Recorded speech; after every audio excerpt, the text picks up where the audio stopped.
Demographic change नहीं चलेगी। जो होगा वो आप लोगों को ही जाएगा।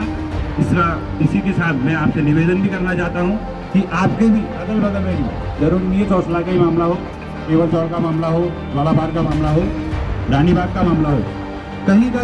नमस्कार, मेरा नाम है श्वेता पंत और स्वागत है आपका उत्तराखंड दर्शन में। तो अभी उत्तराखंड दर्शन की टीम मौजूद है हल्द्वानी तहसील में, जहां पे चौसला गांव का एक मामला सामने आया है, जिसमें ये कहा जा रहा है कि अवैध तरीके से कुछ लोगों ने, बाहरी लोगों ने, उत्तराखंड से बाहरी लोगों ने जमीनें खरीदी हैं, जिसको लेकर आज आप यहाँ पे देख सकते हैं कि हिंदू कार्यकर्ताओं ने विरोध प्रदर्शन जारी किया है। हमारे बीच में हिंदूवादी नेता है विपिन पांडे जी, उनसे शुरुआत कर से उनसे पूछते हैं कि क्या ये पूरा मामला है और आज इतने सारे लोग यहाँ पे मौजूद हैं, तो किसके खिलाफ ये आवाज उठाई जा रही है और जो अवैध जमीनें खरीदने का मामला उत्तराखंड में बढ़ता जा रहा है, इसको लेकर आगे क्या रणनीति लेके चल रहे हैं। सबसे पहले विपिन पांडे जी का स्वागत है आपका उत्तराखंड दर्शन में। धन्यवाद बहुत बहुत आपका। सर, कल आपसे बात हुई थी, आपने कहा था अकेले निकला हूँ, आज इतने सारे लोग आपके साथ खड़े हैं, क्या? देखिए मैम, मैं एक बात कहना चाहता हूँ, ये प्रभु श्री राम का ही आशीर्वाद है, क्योंकि मैं कोई भी कार्य अपने लिए नहीं कर रहा हूँ। ये कार्य, ये लड़ाई जनता की है, समाज को समझना पड़ेगा। हमारे लोग थोड़ा देर से जगते हैं, इसमें कोई दो राय नहीं है कि हमारे लोग थोड़ा देर से जगते हैं। जगेंगे, लड़ाई लड़ेंगे और सफल होंगे। चौसला में वनबुलपुरा पार्ट 2 की जो साजिश थी, उसमें उस क्षेत्र के पटवारी की भूमिका, तहसीलदार हल्द्वानी की भूमिका क्या थी, इन सवालों के जवाब लेने के लिए मैंने 4 दिन पहले तहसीलदार हल्द्वानी को फ़ोन किया था। उनका 29 तारीख को मुझे फ़ोन आता है कि भाई मैं नियम के हिसाब से काम करने वाला आदमी हूँ और नियम कायदे कानून में रह के बात करेंगे। तो मैंने कहा भाई साहब, मैं 2 तारीख को आपसे नियम कायदे कानून की बात करने आऊँगा। तो मैं आज आया और वो यहाँ नहीं थे, तो मेरे द्वारा SDM हल्द्वानी आए थे तो बात करने। मैंने उनसे कहा सर, मेरे जो कुछ सवाल हैं, अगर आप उनके जवाब दे सकते हैं तो हम तैयार हैं, आप आइए और हमारे सवाल के जवाब पत्रकार बंधुओं के सामने आप दीजिए। और दूसरी बात ये कही जा रही है कि जो भी चौसला में हुआ है, कल मैं आपके चैनल को बता भी चुका हूँ, लेकिन वहाँ जो हुआ है 200, 300, 400, 500 स्क्वायर फीट जो ज़मीनें खरीदी हैं, उनके अलावा सारी ज़मीन घेर ली गई है। मतलब समझिए, फैक्ट्रियाँ जो लगी, जो व्यावसायिक गतिविधियाँ हो रही हैं, उस फैक्ट्री में भी अगर 3 बीघा ज़मीन खरीदी हुई है तो 2 बीघा सरकारी है।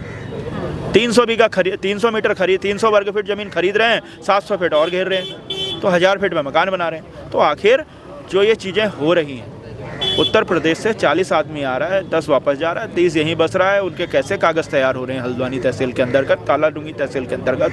पटवारियों ने, कुछ ऐसे पटवारी हैं जो अच्छे पटवारी हैं। देखिए, पूरा समाज एक जैसा है ऐसा नहीं कह सकते, 70-30 हर जगह होता है, 30% अच्छे लोग भी हैं, लेकिन 70% जो पटवारी हैं, जिन्होंने अपने साथ साथ लड़के रखे हुए हैं, वो लड़के ही सारी डीलिंग कर रहे हैं, वो लड़के ही सारे काम कर रहे हैं। पटवारी को मौके का पता भी नहीं है कहाँ पे क्या चीज़ हो रही है। मैंने कल एक नाम लिया या नहीं लिया, कालाडूंगी तहसील के SDM हो, कालाडूंगी या तहसीलदार हो, वो वहाँ इमरान नाम का एक लड़का है, उसके बगैर ना तहसीलदार चल पा रही हैं, ना SDM चल पा रहे हैं। उनके अलावा क्षेत्र का किसी को पता नहीं है। अरे भाई, वो क्या बताएगा, किसको बसाएगा? ये तो आप इतने पढ़े लिखे, इमरान की क्या पढ़ाई लिखाई है, ये तो वही बता सकते हैं कि आखिर ऐसा क्यों हो रहा है हमारे समाज में। देवभूमि में को दानव भूमि बनाने पर हमारे पुष्कर सिंह धामी जी इतना अच्छा काम कर रहे हैं। पुष्कर सिंह धामी जी डेमोग्राफी चेंज को लेकर सक्रिय हैं, पुष्कर सिंह धामी जी लैंड जिहाद को लेकर सक्रिय हैं, लेकिन ऐसे अधिकारी उनकी जो पलिता लगाने का काम कर रहे हैं, ऐसी अधिकारी को हमने 1 बजे तक का समय दिया है। हमारे सवाल के जवाब जो भी अधिकारी देगा ठीक है, वरना हम ताला लाए हुए हैं, ताला हम लाए हैं, इसको लगाएंगे और जाएंगे। और उसके बाद जो भी हम करेंगे वो चौसला में करेंगे। अगर इनके बस की बात नहीं है, अधिकारी ये कब्जा नहीं ले पा रहे हैं, तो हम कब्जा लेने के लिए तैयार हैं। वहाँ एक मस्जिद है, नाले की ज़मीन पर मस्जिद बनी हुई है, उस मस्जिद को भी हम खाली करवाएंगे। सर, कितना सहमत है विपिन जी की बात से आप? लगातार विपिन जी समाज के विभिन्न मुद्दों को उठाते रहते हैं और चौसला वाला जो मामला है, ये मामला सरकार को जगाने के लिए और प्रशासन के भ्रष्टाचार को उजागर करने के लिए है। जब आप सोशल मीडिया के माध्यम से विपिन भाई ने बता दिया था कि मैं 2 तारीख को आपसे कुछ प्रश्नों के उत्तर चाहूँगा, तो क्यों तहसीलदार साहब गायब होगा? इसका मतलब दाल में काला है, कहीं ऐसा ना हो कि पूरी दाल ही काली निकल जाए। और मैं चाहता हूँ कि विपिन भाई के प्रश्नों का जवाब तहसीलदार महोदय दें, और जो हल्द्वानी का माहौल ख़राब करने का प्रयास किया जा रहा है, इसके पूरे दोषी तहसीलदार महोदय होंगे, क्योंकि सरकारी ज़मीन पे कब्जे करवाए जा रहे हैं, उन ज़मीनों पे निर्माण कराए जा रहे हैं, उनमें व्यापार चल रहे हैं, वो बंद होने चाहिए। जिस प्रकार हल्द्वानी के वैध निर्माणों को तोड़कर अतिक्रमण लाए गए, वैसे ही उन निर्माणों को तोड़े जो वास्तव में एक अतिक्रमण है। तोड़ेंगे तो फिर बाद में हंगामा करते हैं ना। आप बताइए मैम, क्या आप यहाँ पे महिला, कम चेहरे महिलाओं के, आप यहाँ पे हैं, आपको क्या लगता है कि ये जो विरोध हो रहा है सही है? बिल्कुल सही है मैम। अगर देखे सरकार क्या करती है, जब तक ये लोग इकट्ठा हो जाते हैं तब तक तो कुछ नहीं करती है। जब इकट्ठा हो जाती है, जैसे बनपुरपुरा में हुआ, फिर हम जनता ही तो परेशान होते हैं ना। जब अभी वो लोग इकट्ठा हो रहे हैं तो अभी अवैध जमीन में उनको क्यों आने दे रहे हैं? तो इन लोगों का कहना तो गलत नहीं है।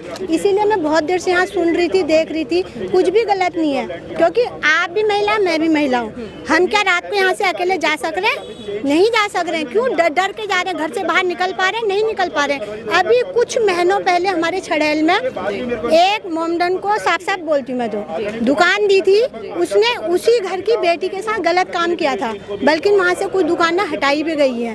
तो इससे हम पहले ही जागरूक क्यों नहीं हो जा रहे हैं? बाद में जागरूक उनसे पहले हो जाए ना, जब उनको हम रजिस्ट्री। और हम भी, हर हिंदू को भी समझना चाहिए कि अपनी जमीन उनको बेच भी क्यों रहे हैं? हम भी कहीं ना कहीं गलत हैं, क्योंकि हम उनको क्यों बेच रहे हैं? चंद पैसों के लिए हमने डूबना नहीं चाहिए। और ये लोग बिल्कुल सही कर रहे हैं, क्योंकि अभी हटाएंगे तभी तो बात का अच्छा रहेगा ना। जब वो जमा हो जाएंगे फिर सरकार उनको भगाएगी, फिर क्या फायदा? कोई फायदा नहीं ना मैम। इसलिए पहले ही उनको भगाना चाहिए।